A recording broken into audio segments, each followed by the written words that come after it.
There are screams in life you never forget.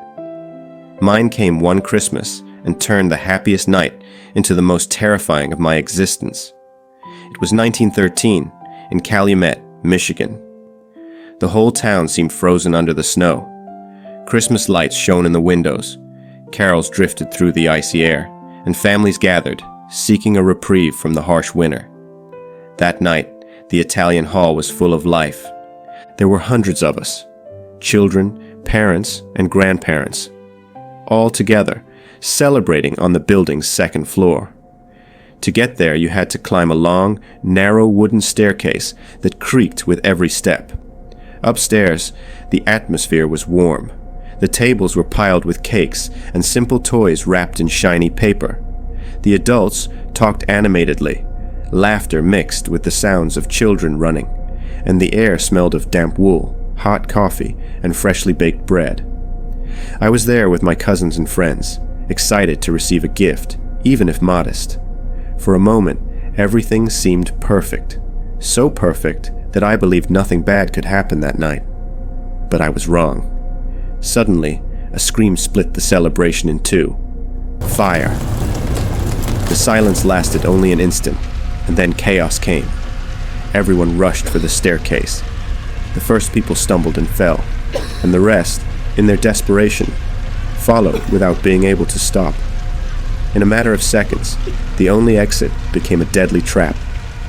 Panic enveloped me. I felt shoves from every direction, my side banging against arms, backs, and heavy coats.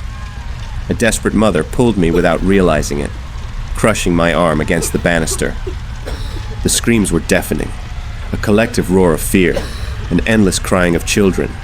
The air, once warm and festive, turned thick and unbreathable. The smell of sweat and panic replaced any trace of Christmas. Then my feet left the ground. I was no longer walking. I was being dragged like a puppet by the force of the crowd. I tried to scream, but a hand covered my face, and another pushed me from behind. Darkness, silence, and then a thunderous crash. The crash of bodies falling one on top of another, as if the staircase had become an improvised grave. I felt a shoe sink into my chest. An entire body collapsed on top of me, and my vision filled with black sparks. In that instant, I thought I might die there, buried beneath a sea of coats and boots. But then the unexpected happened. A force yanked me up, and I felt air return to my lungs, as if it were a gift of life itself. Someone held me by the collar of my coat. I could barely breathe, but I was alive. It was a man from the Union. I remember him with a red face, eyes wide, and hands trembling as much as mine, yet he still dragged me to one side. Between pushes and stumbles, we managed to get out through a side door. The cold on the street hit me like a slap. The icy air cut through my lungs, and I coughed until tears blurred my vision. Outside, the snow kept falling as if nothing were happening, but the silence felt unreal. When I looked back, I understood the magnitude of the horror.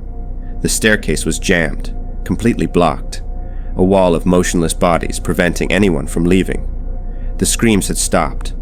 Only a silence broken by isolated sobs remained, an echo of the desperation we had just lived through. That night, 73 people died. Most of them were children like me. I never became the same person again. Every Christmas, when I hear a cheer of joy, my body shudders because I remember that single scream that turned a party into a nightmare. I no longer celebrate Christmas. The mere smell of a Christmas dinner brings me back to that day that will live in my head forever. And I survived to tell.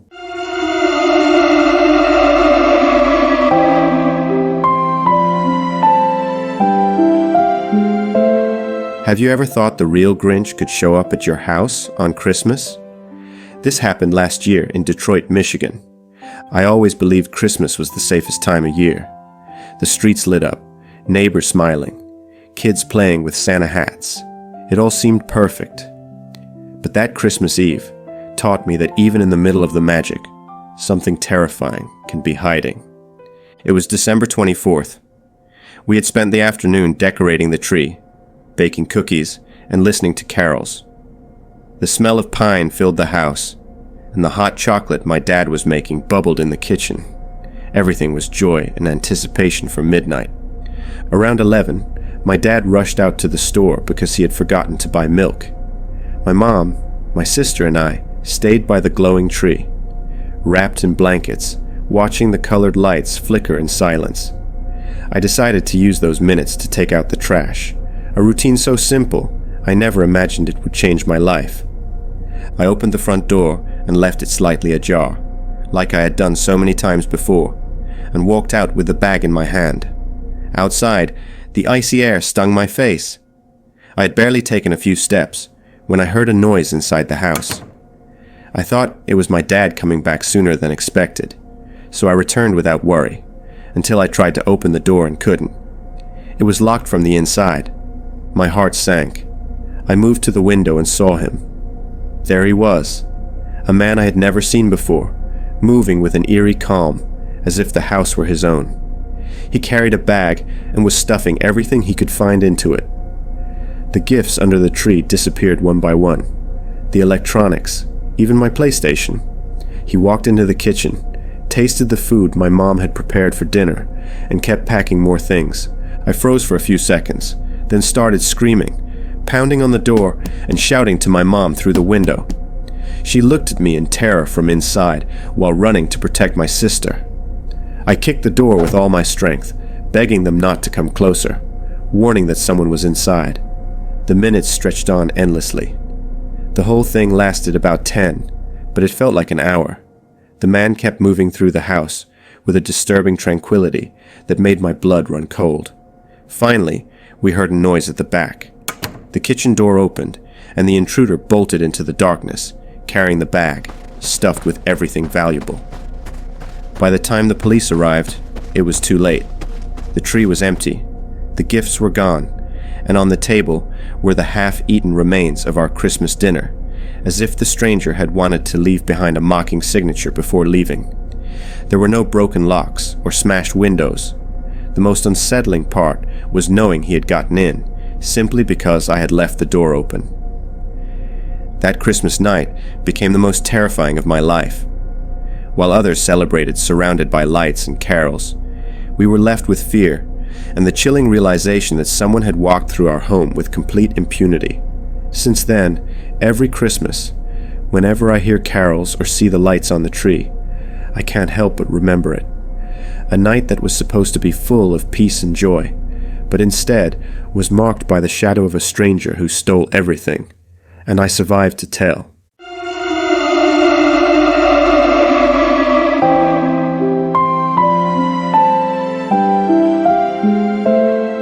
I always thought Christmas was the safest day of the year.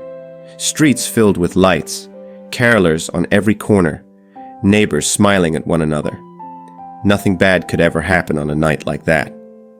But in 1992, when I was just 17 years old, I discovered that even Christmas can turn into a nightmare. My parents had gone out to dinner with friends, leaving me home alone in Winnipeg. Outside, the snow was falling softly, covering the neighborhood in a white blanket. I turned on the Christmas tree, made myself some hot chocolate, and sat down to watch a movie. The house was quiet, lit only by the flickering red and green lights that filled the living room with a festive glow. That's when the phone rang. I answered, thinking it would be my parents, but on the other end, all I heard was laughter. Distorted laughter, like someone playing an old cassette tape backward. I hung up, unsettled. I forced myself to think it was just some prank. A few minutes later, the phone rang again. This time, it wasn't laughter. It was a Christmas carol, but it sounded strange, dragged out, like a metallic voice struggling to sing Silent Night. I froze, holding the receiver, listening as the melody grew slower, deeper, until it became nothing more than an incomprehensible murmur. I slammed the phone down, my heart pounding in my ears. I took a deep breath. Maybe it was just someone bored. Maybe. But the third call was different. When I picked up, there was silence. Just a faint crackle, like static.